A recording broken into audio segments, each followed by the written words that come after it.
रात के 12 बज चुके थे। ससुर जी ने धीरे से मेरे कमरे का दरवाजा खोला और चटकनी लगा दी। मैंने आंखें बंद करके सोने का नाटक किया, पर मेरे दिल की धड़कनें तेज थी। मुझे अंदाजा था कि वह क्यों आए हैं, पर मैंने खुद को रोका और बस चुप रही। उस रात जो हुआ वो मेरी जिंदगी का एक नया मोड़ था। तो मेरा नाम सानिया है, उम्र 24 साल और मैं अपने ससुर जी के साथ लखनऊ के एक पुराने मोहल्ले में रहती हूँ।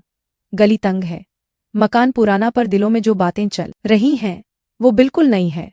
1.5 साल पहले मेरी सासू माँ को कैंसर ने हमसे छीन लिया और मेरे पति वो तो 3 साल पहले एक बाइक एक्सीडेंट में मुझे अकेला छोड़े गए। तब से मैं और ससुर जी बस एक दूसरे के सहारे इस छोटे से घर में जिंदगी काट रहे हैं। मैं दिन भर एक कॉल सेंटर में काम करती हूँ और घर लौटकर खाना पीना बाजार सब संभालती हूँ। ससुर जी पहले बर्थडे रबदार इंसान थे। मोहल्ले में उनकी बात का वजन था। हर शाम चौपाल पर दोस्तों के साथ हंसी हाक, पुराने किस्से और उनकी आवाज से गली गूंजती थी। पर सासू माँ के जाने के बाद वह जैसे खामोश हो गए। दिन भर अपने कमरे में या फिर टीवी के सामने पुराने क्राइम शो देखते। उनकी आंखों में एक अजीब सा दर्द था जो मुझे रातों को सोने ना देता। मैं सोचती, क्या मैं उनके इस दर्द को हल्का कर सकती हूँ? क्या उनकी जिंदगी में फिर से कोई रोशनी ला सकती हूँ? एक रात की बात है। रात के करीब 2 बजे मैं पानी पीने उठी। घर में सन्नाटा, बस बाहर असक पर कुत्तों की आव। आज ससुर जी का कमरा ऊपर था और मैं नीचे। तभी ऊपर से कुछ गिरने की आवाज आई। दिल धक से रह गया। क्या हुआ? मैं डरते डरते दबे पांव ऊपर गई। उनका दरवाजा हल्का सा खुला था। मैंने चुपके से झांका। ससुर जी अपने मोबाइल की टॉर्च जला रखी थी। उनके एक हाथ में मोबाइल था और वह कुछ देख रहे थे। दूसरा हाथ छोटा पप्पू था शायद। तभी उनके हाथ से पास में रखी गिलास नीचे जमीन पर गिर गई, लेकिन उनको पता नहीं चला। ससुर जी वीडियो देखकर पप्पू के सर की मालिश कर रहे थे, इसलिए मैं वहीं रुकी रही और बिना कोई आवाज किए उन्हें देखती रही। कुछ देर बाद जब पप्पू की अच्छे से मालिश हो गई, मोबाइल साइड में रख दिया और वैसे ही लेट गए। मैं धीरे से वहां से हटी और नीचे अपने कमरे में आ गई। नीचे आकर जो मैंने देखा और महसूस किया, उस पर यकीन नहीं हो रहा था कि ससुर जी ऐसा कर सकते हैं। लेकिन फिर सोचने लगी है कि ये तो स्वाभाविक ही है, इसमें कुछ ज्यादा सोचने जैसा नहीं है। दिल में जैसे कोई तार छिद्दा गया।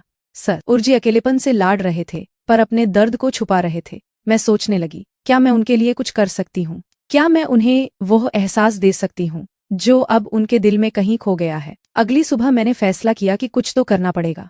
मैंने उनके लिए उनकी पसंद का आलू का पराठा बनाया और साथ में अदरक वाली चाय। जब मैंने उनके सामने रखा था, वह चौंक गए। सानिया, इतनी सुबह सुबह ये सब? मैंने हंसकर कहा। ससुर जी आपकी पुरानी वाली हंसी लाने के लिए तो यह छोटा सा पराठा कुछ भी नहीं। वह हल्का सा मुस्कुराए और मेरे दिल को जैसे सुकून मिल गया। उस दिन के बाद मैंने उनके साथ वक्त बिताना शुरू किया। कभी उनके पुराने दोस्तों को घर बुलाया, कभी शाम को उनके साथ गली में टहलने निकली। एक दिन जब मैं रात को खाना बना रही थी, उन्होंने अचानक कहा, सानिया तू मेरे लिए बेटी जैसी है, पर तेरा दिल क्या कहता है? तू भी तो अकेली है ना? मैं रुक गई। उनकी बात मेरे दिल को छू गई। मैंने हल्के से कहा, ससुर जी अकेलापन तो हम दोनों का है, शायद हम एक दूसरे के लिए वह कमी पूरी कर सकते हैं। एक शाम मैं कॉल सेंटर से लौटी तो ससुर जी आंगन में कुर्सी डालकर बैठे थे।